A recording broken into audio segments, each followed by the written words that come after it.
Arkadaşlar kanalıma hoş geldiniz. Bugün köyde sıkça yapılan mercimek çorbasını yapacağız. Çok lezzetlidir. Hep birlikte yapalım. Bakalım tadını siz de beğenecek misiniz?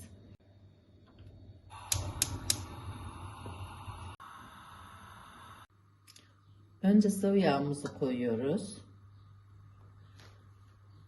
Arkasında bir kaşık tereyağımızı ilave ediyoruz ve eritmeye başlıyoruz.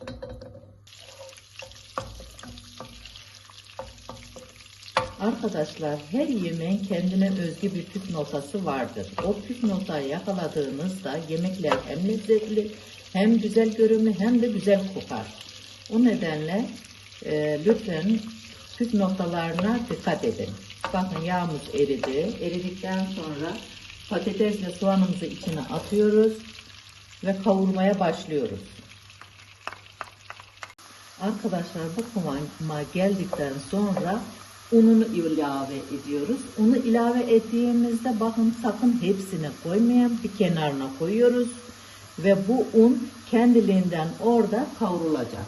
Eğer bu unu hepsine yayarsanız o çorba var ya, olmaz. Tadı güzel olmaz, kokusu da güzel olmaz. Gördüğünüz gibi bakın bir kenarına unu ilave ettim ve sadece orada bıraktım.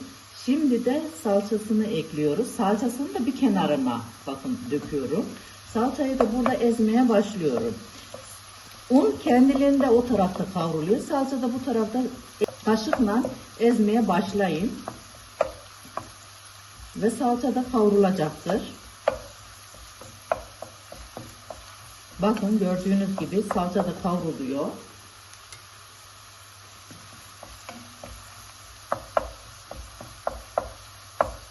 Unun kokusu çıktı. Mis gibi kokmaya başladı. Salçanın da kokusu çıktı. Şimdi artık karıştırmaya başlayacağız. Bakın karıştırıyoruz.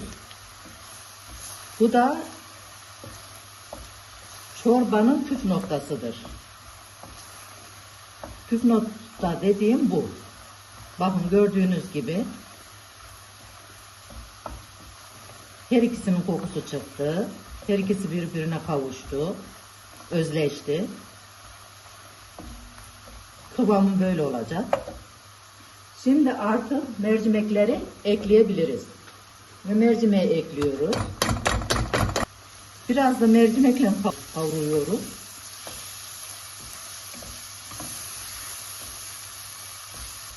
Tamam.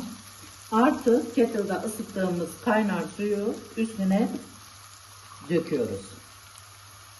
1 bardak, 2 bardak, 3 bardak,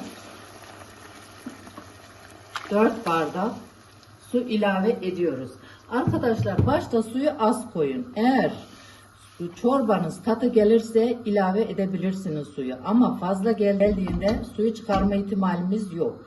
Kıvamı bu şekilde oluyor ve kapağı kapatıyoruz. Kısık ateşe veriyoruz ve 15-20 dakika kaynatmaya bırakıyoruz. Arkadaşlar çorbamız pişti. Kıvamı bu. Bakın. Kaşıkla patateslere bakıyoruz. Patatesler eğer eziliyorsa bu çorba olmuş demektir. Şimdi bunu rondoda geçireceğiz. Önce ocağımızın altını kapatıyoruz.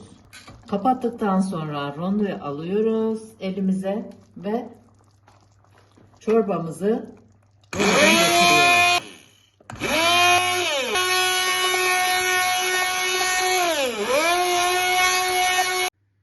Arkadaşlar gördüğünüz gibi çorbamızı rondodan çektik. Biraz çorbamız dediğim gibi suyunu az koyduk ilk önce. Ne olur ne olmaz diye. Çünkü cıvık olduğu zaman katılaştırma şansımız yok. Ama koyu olduğu zaman biraz daha su ilave edebiliriz. Şimdi yarım su bardağı daha su ilave ediyoruz ve bununla birlikte 4,5 su bardağı olur. Bu çorbamız 2 kişiliktir. Arkadaşlar ölçüler tamdır. Bakın şimdi suyu ilave ettik. Gördüğünüz gibi. Gene de söylüyorum katı olduğu zaman ilave edebilirsiniz. Ama cıvık olduğu zaman ilave etme şansımız yok. Çorbamız böyle kıvamı. Gene altını yakıyoruz ocağımızın.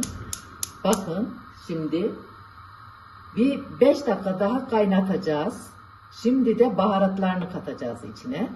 Baharatları bunlar: tuz, karabiber, nane ve pul biber. İlave ediyoruz. Tabi bu isteğe göredir. Bazı insanlar acıyı çok sever. O zaman biraz daha fazla pul biber koyun, karabiber koyun. Kimisi naneli çok sever. O isteğinize göredir. İsteğinize bağlıdır. Bakın gördüğünüz gibi ilave ettik ve karıştırıyoruz. Birazdan fokurdamaya başlayacak. Fokurdadıktan sonra 5 dakika kafidir. Arkadaşlar kaynamaya başladı. Bakın fokurdamaya başladı. Bu kıvama geldiğinde, böyle kaynamaya başladığında ve kısıyoruz ocağımızı. 2-3 dakika gibi kaynattıktan sonra altını kapatıyoruz. Bu üstündeki köpükleri de lütfen rica ediyorum atmayın. Çünkü bu köpük çorbanın piştiğini veya pişmediğini gösterir.